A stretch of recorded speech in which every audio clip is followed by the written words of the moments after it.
So what I've been doing, I've been really enjoying a lot of the binocularity games. I know we're not talking about that. I know tomorrow is a binocularity webinar, but just you have the recording from last time, probably. Yeah.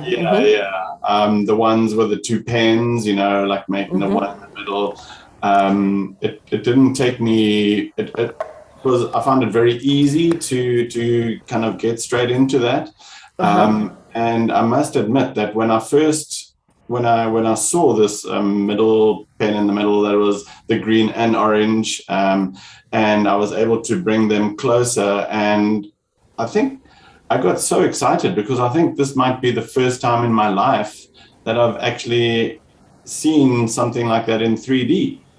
I was quite blown away. And I realized that it's quite a big thing, because I had this lazy eye when I was like 2 or maybe even earlier. And so since then, my brain has been reading on the foveal vision only through my right eye. So that was a big breakthrough. So I'm doing that a lot. In my journal, I've been making a list of the exercises that I enjoy doing. And as I've been getting through the course, this list is getting longer and longer.